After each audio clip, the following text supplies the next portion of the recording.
Welcome to Mental Health Monday Check-ins with Jamie Lynn. I am Jamie Lynn. So this week I want to talk to you about mental health and military spouses. So most of you probably know by now, if you've seen a couple of my videos, that I am a military spouse. I have been a military spouse. It's going to be 10 years that I've been married to my service member this December. And we've been together for almost 12 years, not quite, but it feels like a million sometimes. And this week I'm going to talk to you about the mental health issues, concerns, stuff that military spouses face. I have experienced many of these. I would almost say I'm an expert this time because I've been a spouse for almost a decade and I've been living this life. But I'm an expert to my experience as a military spouse and what that means for my mental health. So it doesn't mean that I'm the expert for all military spouses out there. And when I say military spouse, I mean all the branches. So, Army, Navy, Air Force, Marines, Coast Guard, Reserves, Air Guard, all of those are what we consider the military in the United States. So I want to talk to you about the mental health that we face there. So one of the biggest things that military spouses go through with mental health is moving. Some might say deployment. We're going to touch on that, but I want to touch on moving just because it's been my experience for my family that we move every couple of years, and it is so hard. And why that drains my mental health and why that affects me in that way is because I have to give up all of my friends and connections and the support network that it took me to build for however long we were at that duty station. We were in Washington at JBLM, and I talk about that base all the time because we were there for 4 years. 4 years. And I just told you that we've been married almost 10. So it's almost half my marriage. We were at Joint Base Lewis McChord in the state of Washington, which took some getting used to because I was raised in Florida. And we were stationed in Alabama when we found out we were going to Washington, and I went kicking and screaming because the Pacific Northwest is the opposite of everything that I knew most of my life. And so that was really hard, but I adjusted and I made friends and I found my place and I had to say goodbye to it.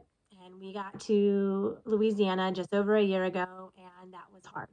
And I'm doing my best here. I find my people. We call it a tribe in military spouses. We find our tribe and you rely on them. And sometimes, it takes weeks and months to find those people. For some of us, we find you on Facebook and we make you our friend. And we become friends really fast because we know that our time is often short. But that's just draining. It just takes so much because you put your heart and soul into getting to know people, and you create these support networks, and then you have to say goodbye. And that's really hard on the mental health of a military spouse, on top of all the stuff that military life brings. So deployments and TDY.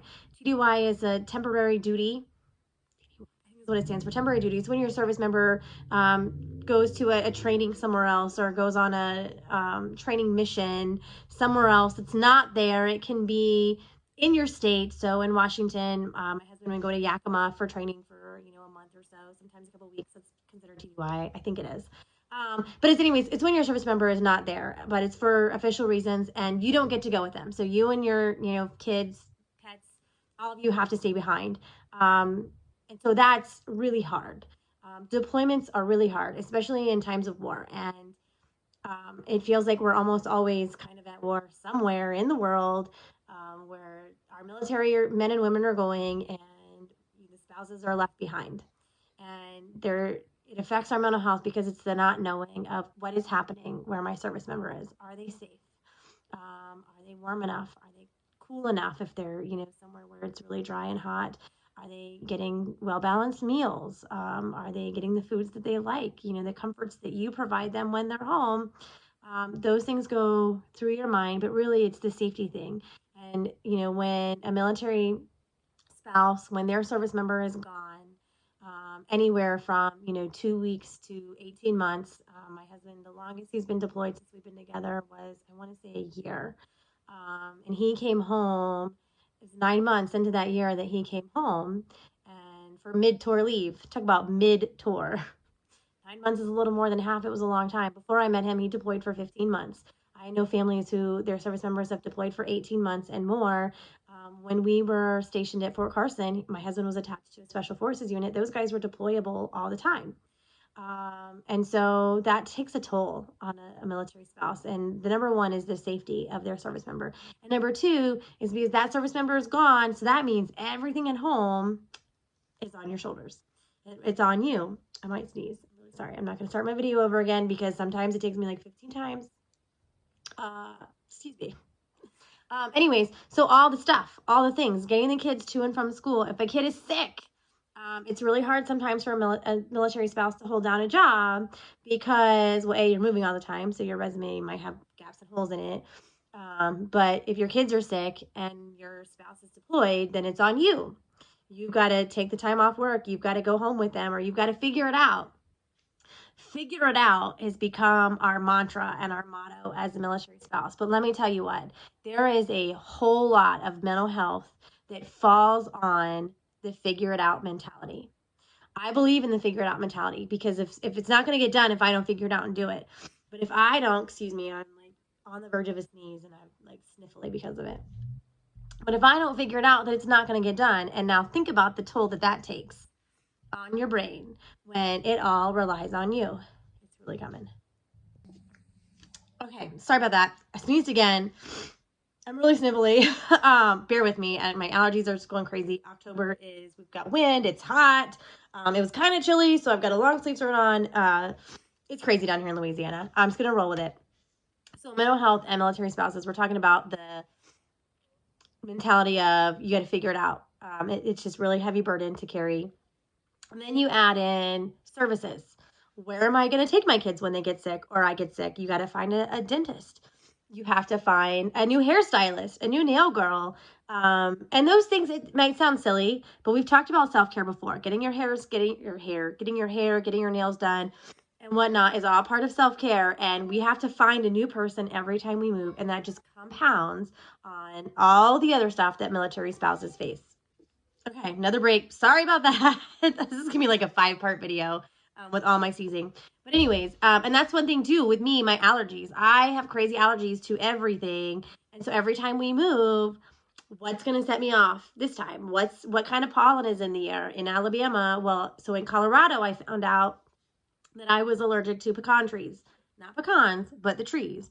Then we lived in Alabama after that. Guess what was all over the neighborhood? Pecan trees. So going for a run meant I better take some extra allergy medicine and have Benadryl at night or else I can't breathe or I'm just going to be a mess. After Hurricane Laura last year, the winds picked up all kinds of stuff in the bayou and just have racked my sinuses like crazy. Then you add in COVID. So every time you sniffle, cough, or sneeze, everyone thinks you have COVID. But I digress. I've gone on a tangent here. We're talking about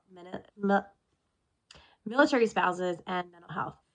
What I'm going to leave you with, because there's so much more, and I could do 8,000 videos on this, is I've identified all of these stressors that affect the mental health of a military spouse. Now we have to go find services. And there are services out there. There are great services. We've got Military One Source that provides mental health counseling. It's non-medical mental health counseling. TRICARE, it's our insurance. You can find mental health on there. Telemid. There's a lot of more telemental health services available thanks to COVID. Silver lining of COVID. There's a lot more telemental health services out there that we can access, but we've got to go find it. And it's not as easy as, well, let me just ask somebody for a recommendation because we just moved here. I mean, we've been here a year, but we just moved here and I don't know anybody. And now I've got to tell somebody that I need to find a therapist. Like, how hard is that? It can be really daunting. So if you have a military spouse in your life, give them a hug if they're okay with it. But let them know that you're there to talk and just listen. Sometimes we just need someone to talk to. Thanks for bearing with me in my 8,000-minute video with my 8,000 segments with all my sneezes. I hope you're having a great day. It's okay if you're not, but I hope that it is great.